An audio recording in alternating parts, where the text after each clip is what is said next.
नमस्कार, स्वागत है आप सभी का उत्तराखंड प्राइम में। मैं हूं आपके साथ सुनील चौहान।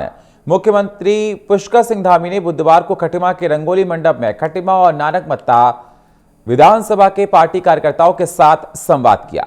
आपको बता दें, सीएम धामी ने कहा कि डबल इंजन की सरकार का प्रदेश को लाभ मिल रहा है। वहीं सीएम ने यह भी कहा कि पीएम मोदी के उत्तराखंड से विशेष लगाव भी रहा है।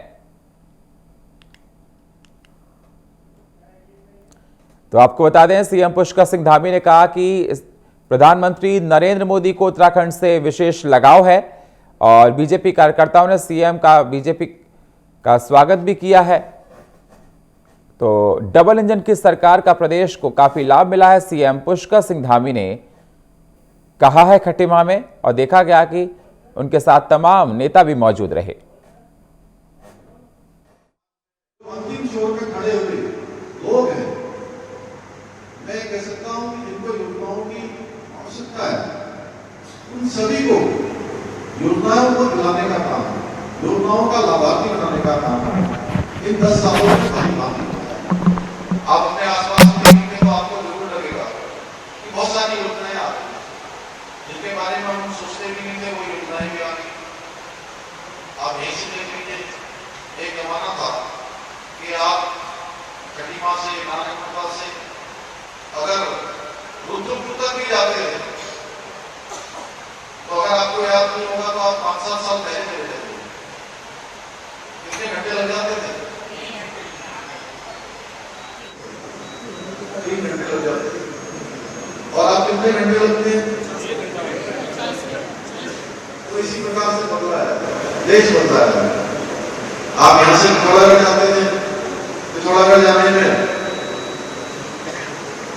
कई घंटों लग जाते थे, 8 घंटे 9 घंटे। और मुझे याद है, मैं एक बार ये संतोष अग्रवाल की रामलीला करवाते हैं यहाँ, बड़ी हमारी यहाँ की प्रसिद्ध रामलीला है, और इसमें मेरा रामलीला का उद्घाटन का कार्यक्रम रखा था यहाँ। और उस दिन मुझे पिथौरागढ़ की एक हवाई जहाज सेवा शुरू हुई थी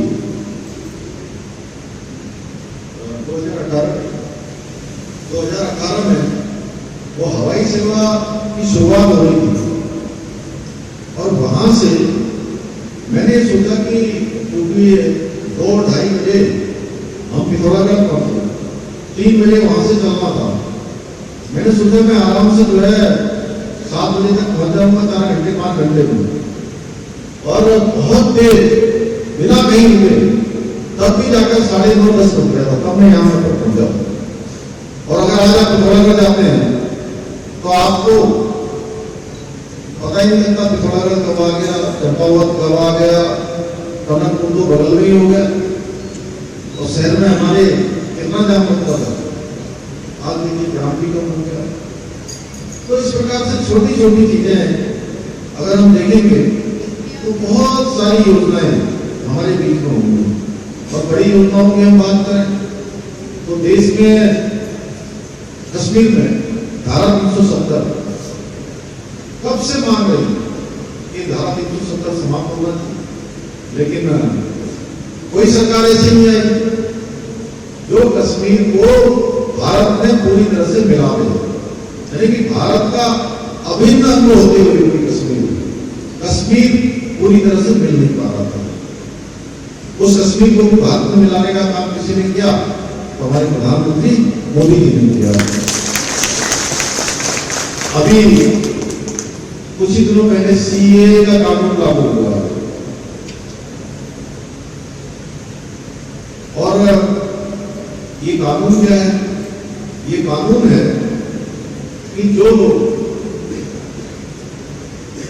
अफगानिस्तान में, पाकिस्तान में, बांग्लादेश में जो रह रहे थे, उसमें से हिंदू, सिख, बौद्ध, इन सबको, पारसी, वो सब जितने साथ वहां उत्पीड़न हो रहा था, अन्याय हो रहा था, अत्याचार हो रहा था, उन सबको जो लौटकर भारत आ गए या आना चाहते हैं, उनको भारत में नागरिकता देने का काम ही हमारे प्रधानमंत्री नरेंद्र मोदी की सरकार ने किया है। इसी प्रकार से अयोध्या में भगवान राम का मंदिर बनना चाहिए। यहाँ से भी बड़ी अलग जगह लोगों ने बड़ी बड़ी लंबे समय तक यहाँ की संघर्ष किया पूरे देश के अंदर और उत्तराखंड में हमारे यहाँ से खटीमा से नारायणपता से आसपास के क्षेत्रों से, और वो भी लंबा कालखंड बीत गया। भगवान का मंदिर नहीं बन पा, वहां भी मंदिर बनाने का काम किसी ने किया तो वो भी हमारे प्रधानमंत्री मोदी जी के नेतृत्व में संपन्न हो गया और भगवान रामलला की प्राण प्रतिष्ठा भी हुई। हम लोगों को भी वहां जाकर बहुत सारे लोगों की वहां दर्शन करके भगवान राम के दर्शन करने का सौभाग्य प्राप्त कर चुके हैं। मैं भी गया था, हमारे साथ हमारे मंत्रिमंडल के लोग भी गए थे, सभी लोग गए थे और बहुत भव्य दिव्य एक इतना बड़ा परिसर वहां पर बन रहा है कि जो केवल भारत का नहीं बल्कि आने वाले समय में दुनिया का एक बहुत बड़ा भारत केंद्र जहां पूरी दुनिया के लोग आएंगे। हमारे प्रधानमंत्री जी ने वहां पर अंतर्राष्ट्रीय स्तर का हवाई अड्डा भी बना दिया है, वहां के लिए अनेक शहरों से वंदे भारत एक्सप्रेस चला दी है। हमने भी प्रयास किया, उत्तराखंड से हवाई सेवा हमने देहरादून से वहां की चला दी है। अयोध्या के लिए हमने रेलगाड़ी की भी मांग की कि रेलगाड़ी भी हमको मिल जाए। तो ऐसे अनेक काम हैं और दुनिया के देशों में आज भारत का जो है मान सम्मान, स्वाभिमान, पहचान पूरी दुनिया में बढ़ी है। जो भी भारत का रहने वाला है वो चाहे विदेशों में भी रहते हैं, उनका भी आप सीना जो है गर्व से जोड़ रहा है, क्योंकि हर एक भारतवासी की पहचान कर रही है, हर एक भारतवासी का गौरव बढ़ा है। ये दुनिया के अंदर इस प्रकार से काम हो रहा है। उत्तराखंड के अंदर भी आप सबको पता है डबल इंजन की सरकार, हम कहते हैं डबल इंजन की सरकार। तो डबल इंजन का मतलब होता है कि दोनों इंजन काम करते रहे।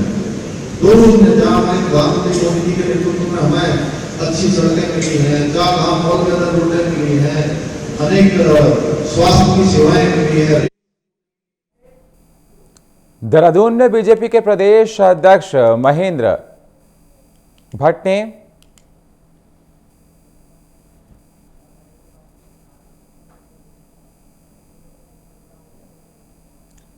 देहरादून में बीजेपी के प्रदेश अध्यक्ष महेंद्र भट्ट ने एक बार फिर दावा किया है कि भाजपा के नेताओं की कार्य प्रणाली से प्रभावित होकर कांग्रेस के तमाम नेता कांग्रेस छोड़कर बीजेपी में शामिल हो रहे हैं।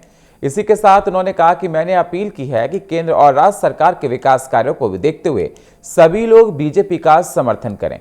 साथ ही उन्होंने कहा कि पहली अपील का इतना असर हुआ है कि बद्रीनाथ विधानसभा सीट से कांग्रेस के एमएलए राजेंद्र भंडारी ने कांग्रेस छोड़कर बीजेपी का दामन थाम लिया है, जिसको लेकर उन्होंने बताया कि राजेंद्र भंडारी ने बद्रीनाथ विधानसभा में मुझे हराया था।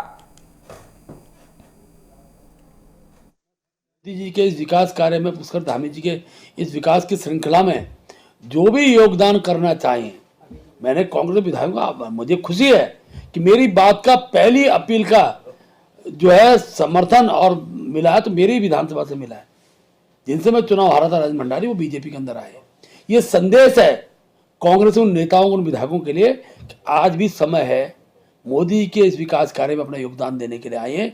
क्योंकि जनता के बीच में मोदी और पुष्कर धामी के विरोध करके जाएंगे तो इनका बचा खुचा भी समाप्त होने वाला है। मैं मोदी जी के इस विकास कार्य में, पुष्कर धामी जी के इस विकास की श्रृंखला में जो भी योगदान करना चाहें, मैंने कांग्रेस विधायकों, मुझे खुशी है कि मेरी बात का पहली अपील का जो है समर्थन और मिला है तो मेरी विधानसभा से मिला है। जिनसे मैं चुनाव हारा था राजेंद्र भंडारी, वो बीजेपी के अंदर आए। ये संदेश है कांग्रेस उन नेताओं, उन विधायकों के लिए कि आज भी समय है, मोदी के इस विकास कार्य में अपना योगदान देने के लिए आए हैं।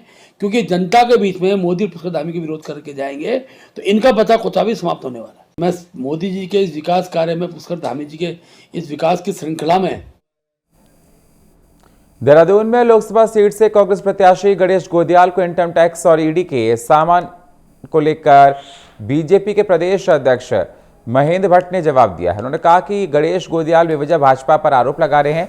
साथ ही उन्होंने कहा कि गणेश गोदियाल को वैसे भी अपनी संपत्ति का ब्यौरा अभी अपने नामांकन से पहले देना ही है और इनकम टैक्स ने अगर उनको कोई समन भेजा है तो बिना जांच परख के नहीं दिया होगा।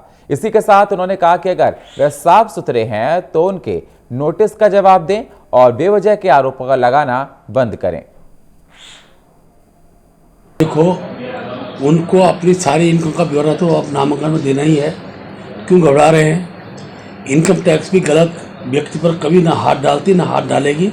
उनको अपना पक्ष इनकम टैक्स का आगे रखना चाहिए। इसे राजनीतिक इशू बनाने की अवस्था नहीं है। इनकम टैक्स के जो मानक हैं वो सब लोग अपने हिसाब से फॉलो करते हैं। अब चोर की दाढ़ी में तिनका, उसको उत्तर में क्या दे सकता हूँ। वो तक मुझे नहीं मिले। दिल्ली हाईकोर्ट में केस चालू है। दिल्ली हाईकोर्ट ने सरकार को, केंद्र की सरकार को ये कहा कि इनका ये पेमेंट दे दीजिए, लेकिन उसके बावजूद नहीं दिया उन्होंने। अब हम अपील। रुड़की के मंगलौर में हो रही लगातार विद्युत कटौती से परेशान सैकड़ों किसानों ने मंगलौर बिजली घर का घेराव कर अनिश्चितकालीन हड़ताल पर बैठ गए हैं। साथ ही किसानों ने विद्युत विभाग पर किसानों का शोषण किए जाने का आरोप लगाया है। इसी के साथ उन्होंने आरोप लगाते हुए कहा कि विद्युत विभाग के अधिकारी जानबूझकर विद्युत कटौती कर रहे हैं और बिजली के बिल भी बढ़ाकर भेज रहे हैं। आपको बता दें, किसानों का कहना है कि बिल ठीक कराने के लिए दफ्तरों के चक्कर काटने पड़ते हैं, जिसको लेकर भाकियू के जिला अध्यक्ष विजय शास्त्री ने कहा कि किसानों के बिजली बिल माफ किए जाने और विद्युत कटौती को बंद करने की मांग को लेकर किसान अनिश्चितकालीन धरने पर बैठ गए हैं। साथ ही उन्होंने बताया कि विभाग अगर किसानों की समस्या का कोई समाधान नहीं करता है, किसान उग्र आंदोलन करेंगे।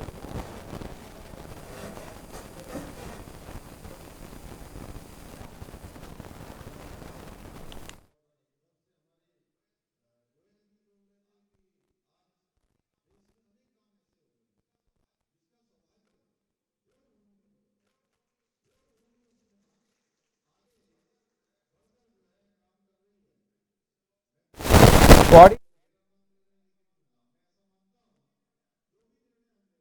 में गणेश विद्यालय बीजेपी पर निशाना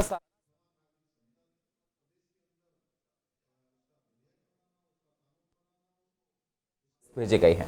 साथ ही नोटिस में महाराष्ट्र थाने में तत्काल हाजिर होने का आदेश भी दिया गया है। इस दौरान गणेश गोदियाल ने कहा कि मोदी सरकार इनकम टैक्स और ईडी का खौफ दिखा रही है।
पौड़ी में संसदीय सीट से भाजपा प्रत्याशी अनिल बलूनी के नेतृत्व में दिग्गज कांग्रेस नेताओं ने भाजपा का दामन थाम लिया है। इसी के साथ नए बस अड्डे में बीजेपी ने अनिल बलूनी के संबोधन की कार्यक्रम आयोजित किया गया था, जिसमें सैकड़ों की संख्या में लोग शामिल हुए। इस दौरान कांग्रेस से त्यागपत्र देने वाले पूर्व जिला पंचायत अध्यक्ष केशर सिंह नेगी, पौड़ी ब्लॉक प्रमुख दीपक खुगशाल, पूर्व ब्लॉक प्रमुख कोट नवल किशोर, ब्लॉक प्रमुख जय हरिखाल, दीपक भंडारी सहित दर्जनों की संख्या में नेताओं और कार्यकर्ताओं ने भारतीय जनता पार्टी का दामन थामा है, जिस पर बीजेपी प्रत्याशी की वह सभी को विश्वास दिलाते हैं कि वह चुनाव नतीजे आने के अगले दिन से ही उत्तराखंड गढ़वाल संसदीय क्षेत्र और देश के विकास के लिए मोदी जी के साथ मिलकर काम में लग जाएंगे। देखिए, बहुत बढ़िया रुझान है। जनता ने पूरा चुनाव को टेक ओवर कर लिया है। अब चुनाव कार्यकर्ताओं और नेताओं के हाथ से निकल के जनता के हाथ में चला गया है। जनता निकल पड़ी है घर से मोदी जी की सरकार बनवाने के लिए, मोदी जी की सरकार को 400 पार कराने के लिए सब लोग ताकतवर गए और हमने तय किया है कि इस पूरे गढ़वाल में कोई नकारात्मकता की राजनीति, कोई नेगेटिव राजनीति नहीं करेंगे, केवल विकास की राजनीति करेंगे। कि हमारे जो पुराने नेता थे भारतीय जनता पार्टी के, अपने पुराने नेता थे और किन्हीं कारणों की वजह से वो दिग्भ्रमित हो गए थे। आज वो वापस अपने परिवार में आए हैं, तो हम सब लोग पुनः उनका अपने परिवार में स्वागत कर रहे हैं और उनके साथ बहुत सारे नए लोग भी भारतीय जनता पार्टी की रीति नीति को देखकर, भारतीय जनता पार्टी की मोदी जी की जो योजनाएं हैं उनको देखकर, विकास की जो गति है उसको देखकर आज भारतीय जनता पार्टी में शामिल हुए हैं। हम सभी नए लोगों का जो भारतीय जनता पार्टी में पहली बार आज शामिल हुए हैं, उन सबका स्वागत करते हैं, हार्दिक अभिनंदन करते हैं। पौड़ी में कुछ कम नहीं है, लेकिन पौड़ी का विकास नहीं हो पाया। मैं आप लोगों को आज विश्वास दिलाने आया हूँ। इस पौड़ी के आसपास के जितने हमारे भाई बहन बैठे हैं, इन सबको विश्वास दिलाने आया हूँ कि इस पौड़ी के विकास की गारंटी मेरी है। इस पौड़ी में यहाँ के पलायन को रोकने की गारंटी मेरी है। यहाँ पर रोजगार का निर्माण करना, उसकी गारंटी मेरी है। आप लोग मेरा साथ दीजिए। आप लोग भारी बहुमत से बीजेपी को विजय बनाइए। आप लोग भारी बहुमत से मोदी जी का हाथ मजबूत कीजिए और इस पौड़ी और इस गढ़वाल की जिम्मेवारी हम लोग लेते हैं। आसपास के कई जिलों के लोग आके यहाँ पर हमारा तारामंडल आके देखेंगे, बहुत छात्र छात्राएं आके देखेंगी। इस पौड़ी में विकास करने के लिए 5-7 बड़ी चीजें मैं करने का आप लोगों को विश्वास दिलाता हूँ। मैं संकल्प लेके जाता हूँ। देहरादून में पहले चरण में चुनाव होने जा रहा है, जिसको लेकर तमाम पार्टियों ने तैयारियां शुरू कर दी हैं। बता दें आपको, भारतीय जनता पार्टी की तो इस बार भाजपा कोई भी कसर नहीं छोड़ना चाहती है।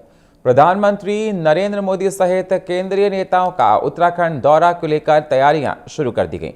बीजेपी के अध्यक्ष महेंद्र भट्ट ने जानकारी देते हुए बताया कि हमने अपने राज्य के लिए केंद्रीय नेतृत्व से आग्रह किया है कि लोकसभा स्तर पर स्टार प्रचारक सूची में केंद्रीय नेतृत्व की अधिकतम संख्या प्राप्त हो।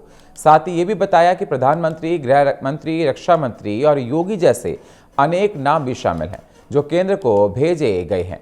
मिली जानकारी के अनुसार लोकसभा सत्र कहां पर किस नेता की सभा में होना है, ये कार्यक्रम और स्थान भी तय कर लिया गया है।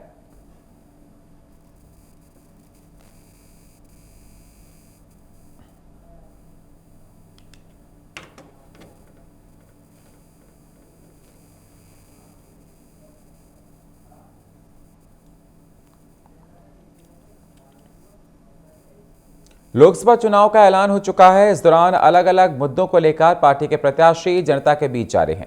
उत्तराखंड में कांग्रेस की बात करें तो अभी तक 3 सीटों पर ही कांग्रेस अपने प्रत्याशी घोषित कर पाई है। वहीं दूसरी तरफ कांग्रेस के प्रत्याशी ज्योति सिंह गुनसोला ने बीजेपी सरकार पर जमकर कटाक्ष किया है। गुनसोला ने कहा कि राजा रानी का खेल होगा खत्म, प्रजा की होगी बात। अरे हैट्रिक लगाओ, टैट्रिक लगाओ। सुन लो, आप 2014 में लोगों ने पूछा नहीं, 19 में भी किसी ने सवाल नहीं पूछा, लेकिन अब 24 में आने की सोचने के लिए सारे सवाल पैदा हो रहे हैं और पूछे जा रहे हैं। प्रधानमंत्री जी जवाब नहीं दे पा रहे हैं। काली मन की बात कर लेते। तुम्हारे मन की बात सुनी कभी कि महिला के साथ क्या अत्याचार हो रहा है? नौजवान का हाथ कितना खाली है, कितने रोजगार के अवसर पैदा कर दिए, बता दीजिए। अरे भाई, पीसीओ जितने कांग्रेस की सरकार ने स्थापित किए थे, सारे के सारे नीलाम करके जो है एक दोस्त के घर दे आए। तो ये चुनौतियाँ, ये सवाल नहीं पूछे जाएंगे। और हम अभी तो सड़क पर पूछेंगे, लोगों के साथ पूछेंगे और फिर सदन में पूछेंगे। अरे हैट्रिक लगाओ, टैट्रिक लगाओ। सुन लो, आप 2014 में लोगों ने पूछा नहीं, 19 में भी किसी ने सवाल नहीं पूछा, लेकिन अब 24 में आने की सोचने के लिए सारे सवाल पैदा हो रहे हैं और पूछे जा रहे हैं। हरिद्वार में पूर्व मुख्यमंत्री और जिले के बीजेपी लोकसभा प्रत्याशी त्रिवेंद्र सिंह रावत ने कांग्रेस पर तंज कसा है, जहां उन्होंने तंज कसते हुए कहा कि कांग्रेस अभी तक अपना उम्मीदवार घोषित नहीं कर पाई है, इसलिए कांग्रेस अभी भटक रही है। इसी के साथ त्रिवेंद्र सिंह रावत ने बंधन पैलेस में आयोजित कार्यकर्ता सम्मेलन में भाग लिया। साथ ही कार्यक्रम में पूर्व कैबिनेट मंत्री और भाजपा विधायक मदन कौशिक, विधायक आदेश चौहान समेत तमाम भाजपा पदाधिकारी मौजूद रहे। वहीं मीडिया से बातचीत के दौरान त्रिवेंद्र सिंह रावत ने कहा कि भाजपा कार्यकर्ताओं का जोश देखकर उनका भी जोश दुगना हो गया है। उत्साह चारों तरफ देखने को मिल रहा है। आज मैं अपने जो हमारे बूथ लेवल के कार्यकर्ता हैं, उन सब से मिलने के लिए यहाँ पर आया हूँ। और कार्यकर्ताओं का जो जोश है, वो जोश मेरा भी जोश दुगुना करेगा और कार्यकर्ताओं का जोश तो 10 गुना हो जाएगा, इसलिए मैं आज यहाँ पर आया हूँ। हाँ, कांग्रेस अभी भटक रही है कैंडिडेट ढूंढने के लिए। कुल कार्यकर्ता 23 मार्च को बीजेपी सरकार के 2 वर्ष के कार्यकाल पूरे होने पर पूरे प्रदेश में कई कार्यक्रम आयोजित किए जाएंगे। बीजेपी प्रदेश प्रवक्ता सुरेश जोशी ने बताया कि सभी जिला प्रमुख मुख्यालय पर बड़े कार्यक्रम आयोजित किए जाएंगे। उन्होंने कहा कि सभी जिला मुख्यालयों में लोकसभा चुनाव को लेकर मीडिया सेंटर स्थापित किए जाएंगे। इसके लिए पार्टी के प्रदेश प्रवक्ताओं को भी जिम्मेदारियां दी गई हैं और ये भी बताया है कि सभी योजनाओं केंद्र सरकार की उपलब्धि हैं जिसे जनता तक पहुंचाया जाएगा। टारगेट यही है कि हम कम से कम 75% तक मतदान प्राप्त कर सकें और 75% मतदान तक पहुंच सकें। इतनी अपडेट हमारी स्वीप एक्टिविटीज़ को लेकर के है। उसके अलावा जो कार्रवाई एमसीसी उल्लंघन से संबंध में चल रही है, उसमें कल विशेष जो हुआ है उसमें आपको बताना चाहेंगे कि 107/16 के 2290 मामले दर्ज किए गए हैं। 107/16 में जिन लोगों को बाउंड डाउन किया गया है उनकी संख्या 2290 है। कितने लोगों ने किया था ये आंकड़ा नहीं है, लेकिन कितने बूथ्स पर ये इस प्रकार की स्थिति आई थी इसको चिन्हित करते हुए, बल्कि न सिर्फ उन बूथ्स को चिन्हित करते हुए जहां पे इस प्रकार की स्थिति थी, 50% से लो टर्नआउट वाले सभी बूथों पर 100% शपथ कार्यक्रम हमने आयोजित किया है और टोटल राज्य में अब तक 34,94,000। देहरादून में लोकसभा चुनाव के लिए बीच उत्तराखंड में एक बार फिर नोटिस पर सियासत गर्मा गई है। आपको बता दें, पौड़ी लोकसभा सीट से कांग्रेस उम्मीदवार गणेश गोदियाल को इनकम टैक्स विभाग ने एक साथ 3 नोटिस भेजे हैं, जिस पर सवाल उठाते हुए गणेश गोदियाल ने इसे डराने की साजिश बताया है। साथ ही उन्होंने चुनौती देते हुए कहा कि वो डरने वाले नहीं हैं और हर जांच के लिए तैयार हैं। इसी के साथ उन्होंने कहा कि 2016 में भी उन्हें डराने और फंसाने की कोशिश हुई थी, लेकिन जांच में कुछ नहीं निकला था। साथ ही उन्होंने क्या कुछ कहा ये आपको सुनाते हैं। इसमें सच्चाई है, लेकिन मैं उन चीज़ों को, क्योंकि कुछ सबकी नैतिकताएं हैं, मैं किसी को वो नहीं करना चाहता, लेकिन जो आपने प्रश्न किया उसमें सच्चाई है। पार्टी पौड़ी में गढ़वाल लोकसभा क्षेत्र में जब आसन्न हार को सामने देख रही है, तो उसके बाद उन्होंने मुझे तमाम जो केंद्र की एजेंसियां हैं उसमें उलझाने का काम किया है, जिसके तहत मुझे कल के दिनांक यानी कि 19 मार्च की दिन समन्स प्राप्त हुए हैं। मुझे, मेरी पत्नी को और फर्म को 3 समन्स प्राप्त हुए हैं, जिसमें मुझे 22 तारीख को हाजिर रहने के लिए कहा गया है। यह चुनाव में आसन हार को देखते हुए भारतीय जनता पार्टी की बौखलाहट को दर्शाता है और मैं मानता हूं कि केंद्र की सरकार मुझे जीतने नहीं देने के लिए पूरा प्रयास करेगी और गढ़वाल की जनता मुझे हारने नहीं देगी, मेरा ऐसा विश्वास है। उत्तराखंड में चुनावी जनसभाओं की शुरुआत हो गई है। त्रिवेंद्र सिंह के शेरपुर पहुंचने पर बीजेपी कार्यकर्ताओं ने जोरदार स्वागत किया है। इस दौरान त्रिवेंद्र सिंह रावत ने कहा कि मैं हरिद्वार लोकसभा के लोगों का आभारी हूं कि आप लोगों ने हमें इतना सम्मान दिया है। साथ ही उन्होंने ये भी कहा कि वे अभी हरिद्वार लोकसभा के लोगों की हर तरह से विश्वास जीतने का प्रयास करेंगे।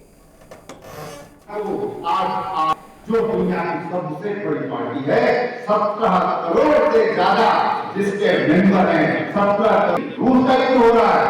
आज हमारे और इजराइल के बीच में हो रहा है। हम लोग महासचिव कह रहे हैं कि अगर नरेंद्र मोदी इंटरफेरेंस करेंगे तो कुछ ठीक हो सकता है। अब कल्पना करिए कौन हमारा नेता है। अगर कोई मार्गदर्शन कर सकता है दुनिया का, तो भारत कर रहा है। इसका मतलब ये है कि भारत। रुद्रप्रयाग में लोकसभा चुनाव को लेकर भाजपा ने पूरी तरह से बिगुल बजा दिया है। साथ ही भाजपा के लोकसभा प्रत्याशी अनिल बलूनी ने रोड शो और जनसंपर्क किया है, जिसमें भारी संख्या में बीजेपी समर्थकों ने सांसद प्रत्याशी का स्वागत किया है। जिसके बाद उन्होंने रुद्रप्रयाग के रुद्रबैंड से पेट्रोल पंप तक रोड शो कर लोगों से वोट की अपील की है। इसी दौरान भारी संख्या में भाजपा महिला मोर्चा के लोग और कार्यकर्ता मौजूद रहे, जिसके बाद उन्होंने रतूड़ा, शिवानंदी, घोलतीर, नगरासू व गौचर से भी जनसंपर्क किया।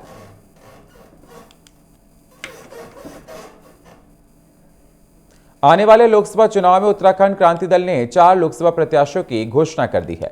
आपको बता दें, गढ़वाल लोकसभा से आशुतोष नेगी हैं, तो हरिद्वार लोकसभा से मोहन असवाल, नैनीताल लोकसभा से शिव सिंह रावत और अल्मोड़ा लोकसभा से अर्जुन देव प्रत्याशी की घोषणा केंद्रीय अध्यक्ष पूर्ण सिंह कठौत ने की है। वहीं टिहरी लोकसभा सीट से अभी तक कोई प्रत्याशी नहीं चुना गया है। कवायद है कि पार्टी के लोगों का मंथन अभी चल रहा है, जल्दी टिहरी प्रत्याशी की भी घोषणा की जाएगी।